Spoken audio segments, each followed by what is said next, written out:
Good morning guys, कैसे हैं आप सभी। आई होप आप सभी बहुत अच्छे होंगे और अपनी पढ़ाई बहुत अच्छे से कर रहे होंगे। दोस्तों, आज है 28 मई 2021 और हम देखेंगे 28 मई का करंट अफेयर। सारे क्वेश्चंस कवर करेंगे, तो बने रहें मेरे साथ वीडियो के अंत तक। पूरा वीडियो ध्यान से देखना है। ये जो क्लास है सभी के लिए इम्पोर्टेंट है। आप किसी भी एग्जाम की तैयारी कर रहे हो, आपके लिए करंट अफेयर का सेशन इम्पोर्टेंट हो जाता है, तो पूरा वीडियो ध्यान से देखें। आइए चलिए स्टार्ट करते हैं। देखते हैं पहला प्रश्न। आपके लिए पहला प्रश्न है, विश्व भूख दिवस या फिर वर्ल्ड हंगर डे निम्न में से किस दिन मनाया जाता है। तो ये मनाते हैं 28 मई को। ऑप्शन बी इस प्रश्न का राइट आंसर हो जाएगा। 28 मई को मनाते हैं विश्व भूख दिवस या फिर वर्ल्ड हंगर डे। अच्छा, एक दिवस और इसी से संबंधित है, वो भी याद कर लीजिए। फ्रीडम फॉर हंगर डे याद रखिए। फ्रीडम फॉर हंगर डे मनाया जाता है 28 सितंबर को। तो कंफ्यूज नहीं होना है। अगर आपसे फ्रीडम फॉर हंगर डे पूछ लिया जाए तो 28 सितंबर यानी कि 28 सितंबर को मनाते हैं, और वर्ल्ड हंगर डे मनाते हैं 28 मई को। ठीक है, वर्ल्ड हंगर डे आ जाएगा कब, मई में। और स्वतंत्रता वाला पूछ लिया जाए, फ्रीडम फॉर हंगर डे कब मनाते हैं, 28 सितंबर को। तो सितंबर और मई दोनों याद रखना है, कंफ्यूज नहीं होना है। अच्छा, अगर बात होती है भुखमरी की, तो आपने एक इंडेक्स सुना होगा। कौन सा, ग्लोबल हंगर इंडेक्स आता है। ठीक है, ग्लोबल हंगर इंडेक्स हर वर्ष आता है। तो इसमें भारत की रैंक आपको याद रखनी है, जो पूछी जाती है बहुत एग्जाम में। तो इस वर्ष यानी कि 2020 की जो रैंक थी भारत की, वो थी 94। किस में, ग्लोबल हंगर इंडेक्स में। ग्लोबल हंगर इंडेक्स में भारत की रैंक थी कितनी, 94। तो ये इंपॉर्टेंट फैक्ट है, याद कर लीजिए, नोट कर लीजिए आप सभी। और इसके अलावा आपने सुना होगा कि भारत में सबसे पहली भूख हड़ताल, ठीक है, किसके लिए, किसने की थी, महात्मा गांधी ने। तो महात्मा गांधी की पहली भूख हड़ताल थी अहमदाबाद का आंदोलन था, अहमदाबाद स्ट्राइक थी, जो कि 1918 में हुई थी।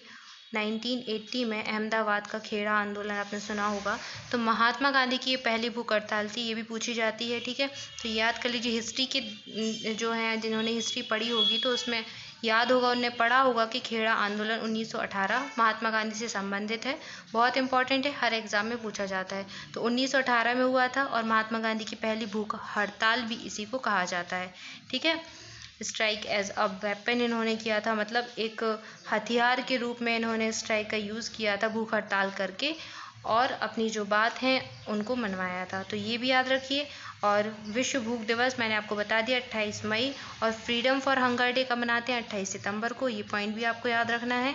और इसके अलावा क्या याद रखना है आपको, इसके अलावा आप एक चीज़ और याद रख लीजिए, 2020 का नोबेल प्राइज़। क्यों याद रखना है, क्योंकि ये भी भुखमरी से संबंधित था। क्योंकि इस वर्ष का पीस का, 2020 का जो पीस का यानी कि शांति का नोबेल प्राइज़ मिला है, वो ऐसी संस्था को मिला है जो कि भूख से संबंधित है, जो कि खाद्यान्न से संबंधित है। उसका नाम क्या है, WFP। WFP वर्ल्ड फूड, क्या है, वर्ल्ड फूड प्रोग्राम। तो वर्ल्ड फूड प्रोग्राम को इसके project for its effort to combat hunger, यानी कि हंगर को, भुखमरी को कॉम्बैक्ट करने के जो एफर्ट्स थे इस संस्था के, वर्ल्ड फूड प्रोग्राम के, उसके लिए इसे शांति का नोबेल दिया गया था 2020 में। तो ये भी याद रखना है, आपसे पूछ लें 2020 का शांति का नोबेल किसे मिला था, तो वर्ल्ड फूड प्रोग्राम को दिया गया था। ठीक है, तो ये भी आपको याद रखना है एक्स्ट्रा फैक्ट के रूप में। इस प्रश्न से संबंधित इतनी जानकारी याद रखें। ऑप्शन बी इसका राइट आंसर हो जाएगा। आइए बढ़ते आगे, देखते हैं अगला प्रश्न। अगला प्रश्न है आपके लिए, किस राज्य सरकार द्वारा अंकुर स्कीम लॉन्च की गई है। ऑप्शन है आपके उत्तर प्रदेश, मध्य प्रदेश, बिहार या फिर झारखंड। इस प्रश्न का राइट आंसर हो जाएगा ऑप्शन बी, मध्य प्रदेश। तो ये मध्य प्रदेश की स्कीम है, अंकुर स्कीम या फिर अंकुर योजना। तो मध्य प्रदेश के जो मुख्यमंत्री हैं यानी कि शिवराज सिंह चौहान के द्वारा इस योजना की घोषणा की गई है, अंकुर योजना। अच्छा, ये है किस चीज़ से संबंधित, तो ये है वृक्षारोपण से संबंधित, यानी कि पेड़ को लगाने से संबंधित है, ये वृक्षारोपण से संबंधित है। और इस स्कीम के तहत, इस योजना के तहत मध्य प्रदेश राज्य में वृक्षारोपण का कार्यक्रम चलाया जाएगा। और इस कार्यक्रम में आम जन भी अपनी प्रतिभागी दे सकते हैं, और इसके लिए उनको क्या करना होगा, इसके लिए उनको करना होगा वायुदूत ऐप पर रजिस्ट्रेशन। यानी कि जो व्यक्ति वायुदूत ऐप पर रजिस्ट्रेशन करके वृक्षारोपण कार्यक्रम में भाग लेंगे, तो वो इस कार्यक्रम के तहत अवार्ड भी पा सकते हैं और उस अवार्ड का नाम होगा प्राणवायु अवार्ड। ठीक है, तो यानी कि ये जो योजना है, तो इस योजना के तहत जो लोग भी वृक्षारोपण के इस अभियान में हिस्सा लेंगे उन्हें राज्य सरकार की तरफ से अवार्ड दिया जाएगा और अवार्ड का नाम है प्राणवायु अवार्ड। ठीक है, तो सभी बढ़ चढ़ कर हिस्सा लें। अच्छी बात है वृक्षारोपण करना। और आप सभी ने देखा ही होगा कि अभी कोविड के टाइम पे ऑक्सीजन की बहुत अधिक कमी हो गई थी। ठीक है, तो इसी कमी को देखते हुए मध्य प्रदेश राज्य सरकार ने, मध्य प्रदेश के मुख्यमंत्री शिवराज सिंह चौहान ने ये फैसला लिया है और अंकुर स्कीम चलाने की योजना बनाई है। ठीक है, तो ऑप्शन बी इस प्रश्न का राइट आंसर हो जाएगा। बहुत इंपॉर्टेंट स्कीम है, याद रखिए। अच्छा, मध्य प्रदेश की बात हो रही है तो मध्य प्रदेश की राज्यपाल कौन है? आनंदीबेन पटेल। मध्य प्रदेश की राजधानी हो जाएगी भोपाल।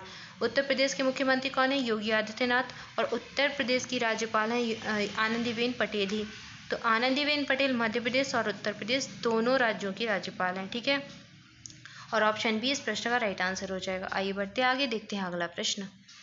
अगला प्रश्न है, अमेरिकी राष्ट्रपति जो बाइडेन ने निम्न में से किस भारतवंशी को वाणिज्य विभाग के डीजी के तौर पर नियुक्त किया है? ऑप्शन है आपके अरुण वेंकटरमन, राहुल सचदेवा, अनिल कुमार राय या फिर मोहन वेंकटरमन। इस प्रश्न का राइट आंसर है ऑप्शन ए अरुण वेंकटरमन। तो अमेरिकी राष्ट्रपति जो बाइडेन ने भारतीय अमेरिकी नागरिक अरुण वेंकटरमन को अमेरिका और विदेश वाणिज्यिक सेवा के महानिदेशक के रूप में नियुक्त किया है। ऑप्शन ए इस प्रश्न का राइट आंसर हो जाएगा। ठीक है, अरुण वेंकटरमन, और ये भारतीय मूल के हैं, भारतवंशी हैं। ठीक है, आइए बढ़ते आगे, देखते हैं अगला प्रश्न। नेक्स्ट है, अनातोले कोलिनेट मकोसो को किस देश का नया प्रधानमंत्री नियुक्त किया गया है? बहुत अजीब सा नाम है, अनातोले कोलिनेट मकासो या मकोसो। ये कहाँ के अभी प्रधानमंत्री नियुक्त हुए हैं? इराक, कांगो, रवांडा या फिर तंजानिया। तो ये बने हैं कांगो गणराज्य के अभी प्रधानमंत्री। कांगो के जो राष्ट्रपति हैं उनका नाम भी बहुत अजीब सा है, नाम है डेनिस ससो नगुएसो। डेनिस ससो नगुएसो यहाँ के राष्ट्रपति हैं और उन्होंने इनको नियुक्त किया है प्रधानमंत्री। अनातोले कोलिनेट मकोसो इनको नियुक्त किया है प्रधानमंत्री। तो इन दोनों के नाम आपको याद रखना है, यहाँ के प्रधानमंत्री और राष्ट्रपति का। तो ऐसे याद कर लीजिए, कांगो, मकोसो और नगुएसो। नगुएसो हो जाएगा, मकोसो हो जाएगा और कांगो हो जाएगा। ठीक है, कोसो कोसो वो ऐसे कुछ करके याद कर लीजिए, याद हो जाएगा। ऑप्शन बी इस प्रश्न का राइट आंसर हो जाएगा। आइए बढ़ते आगे, देखते हैं अगला प्रश्न। अगला प्रश्न है आपके लिए, 180 ऑस्कर जीत चुके 97 वर्ष पुराने हॉलीवुड स्टूडियो MGM को किस कंपनी ने 8.45 अरब डॉलर में खरीद लिया है? तो MGM एक स्टूडियो है जो कि हॉलीवुड का है और 180 से ज़्यादा ऑस्कर ये जीत चुका है, 97 साल पुराना है। तो इसे किसने खरीद लिया है? तो इसे खरीद लिया है अमेज़न ने। अमेज़न कंपनी आप सभी जानते हैं।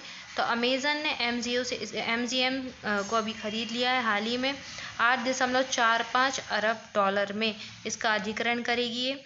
MGM स्टूडियो की स्थापना किसने की थी? मार्कस लोए ने और लुइस वी मेयर ने की थी। कब की थी? 1924 में। तो 1924 में इसकी स्थापना हुई थी और अब इसको खरीद लिया है अमेज़न ने। ठीक है, ऑप्शन डी इस प्रश्न का राइट आंसर हो जाएगा। आइए बढ़ते आगे, देखते हैं अगला प्रश्न। नेक्स्ट है, खेल मंत्रालय ने जमीनी स्तर पर प्रतिभाएं हैं उनको निखारने के लिए कितने राज्यों में कुल 143 खेलो इंडिया केंद्र खोलने का फैसला किया है? ऑप्शन है आपके 10, 4, 7 या फिर 5 राज्यों में। तो ये खोले जाएंगे 7 राज्यों में। ऑप्शन सी इसका राइट आंसर हो जाएगा। खेल मंत्रालय जो खेल की प्रतिभाएं हैं उनको निखारने के लिए 7 राज्यों में 143 खेलो इंडिया केंद्र खोलने जा रहा है। ये 7 राज्य कौन कौन से हैं? एक हो जाएगा महाराष्ट्र, एक हो जाएगा मिजोरम, इसके बाद हो जाएगा गोवा, कर्नाटक, मध्य प्रदेश, अरुणाचल प्रदेश और मणिपुर। तो 4 तो एम हो गए, कौन कौन से? मिजोरम, मणिपुर, ठीक है, महाराष्ट्र, मध्य प्रदेश, ठीक है, गोवा, कर्नाटक, अरुणाचल प्रदेश। तो ये 7 राज्य है जहाँ पे 143 खेल सुविधा केंद्र खोले जाएंगे खेल मंत्रालय के द्वारा। अच्छा, ये किस योजना का पार्ट है?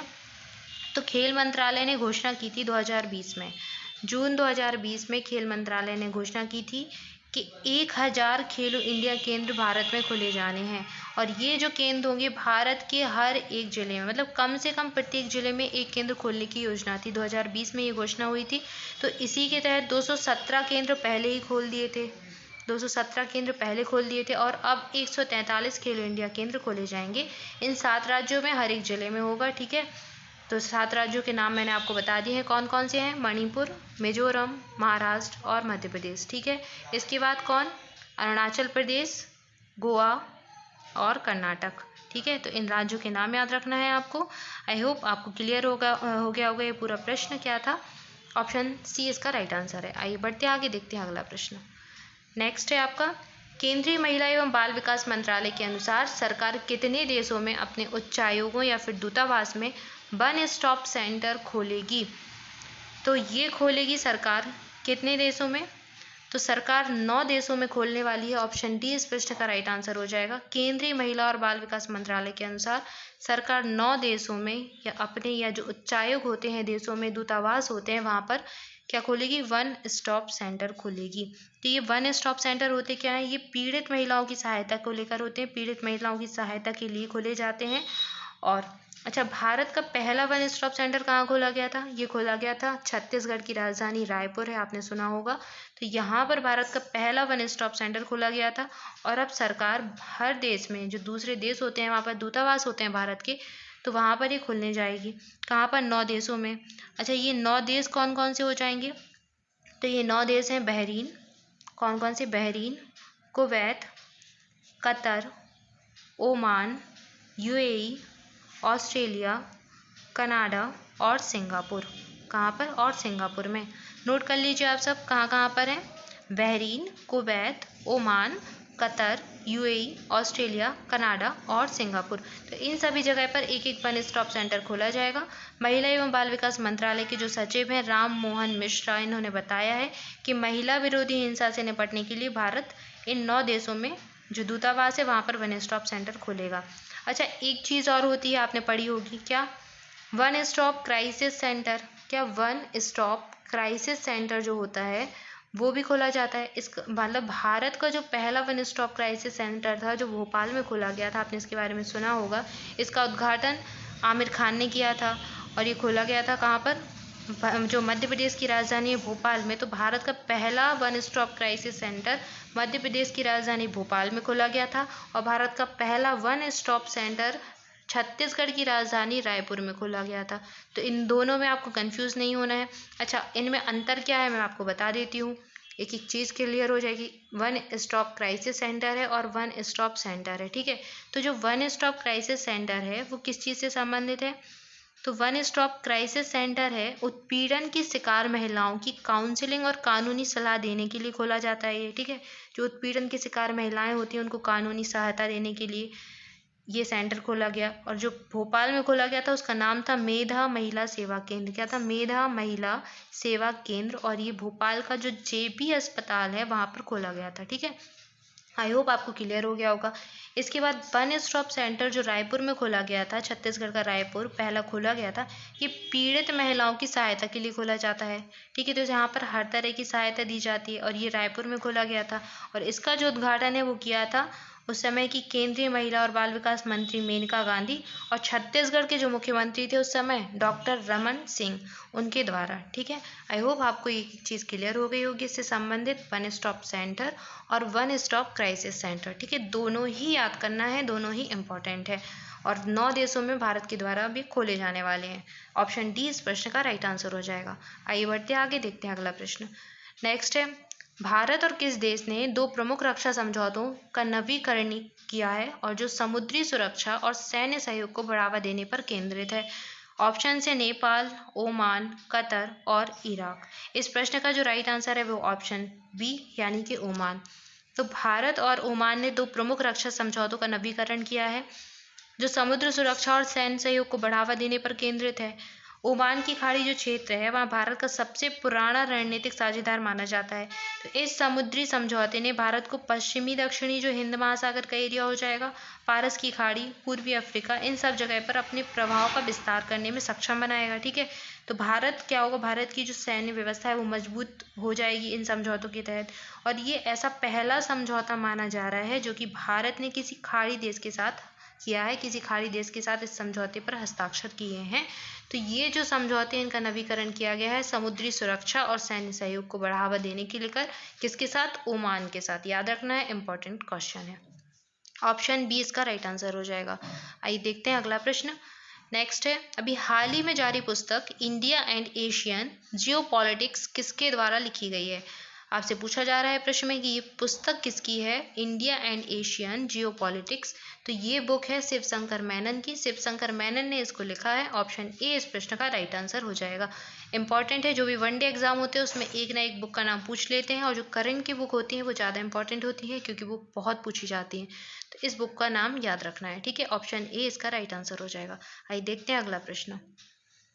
नेक्स्ट है, राष्ट्रपति रामनाथ कोविंद ने बॉम्बे स्टॉक एक्सचेंज के प्रबंध निदेशक और नेशनल स्टॉक एक्सचेंज के संस्थापक सदस्य आशीष सिंह चौहान को किसका कुल अधिपति नियुक्त किया है या चांसलर बनाया है। तो कौन सी यूनिवर्सिटी के चांसलर नियुक्त हुए हैं, आशीष सिंह चौहान, जो कि नेशनल स्टॉक एक्सचेंज यानी कि जो NSE है, और बॉम्बे स्टॉक एक्सचेंज जो कि BSE है, इसके प्रबंध निदेशक और सदस्य हैं।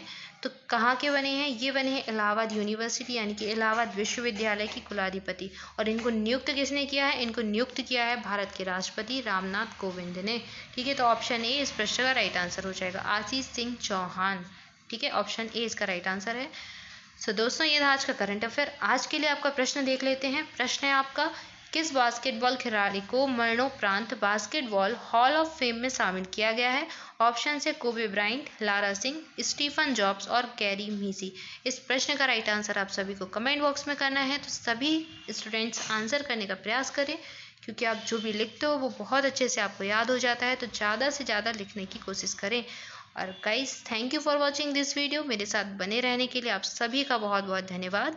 और अगर आप पहली बार चैनल पर आए हैं और पहली बार चैनल को देख रहे हैं तो कर दें सबसे पहले चैनल को सब्सक्राइब, साथ ही साथ कर दें बेल आइकन प्रेस, ताकि जो भी नया वीडियो है उसका नोटिफिकेशन आपको मिल जाए। और खूब सारा शेयर करें अपने दोस्तों के साथ अपने सोशल मीडिया प्लेटफॉर्म पर। और हाँ दोस्तों, अगर वीडियो अच्छा लगा हो तो वीडियो को लाइक करना बिल्कुल ना भूलें। Thank you for watching this video. आप सभी घर पर रहें, सुरक्षित रहें और पढ़ाई करते रहें। मिलते हैं नेक्स्ट वीडियो में। Thank you so much.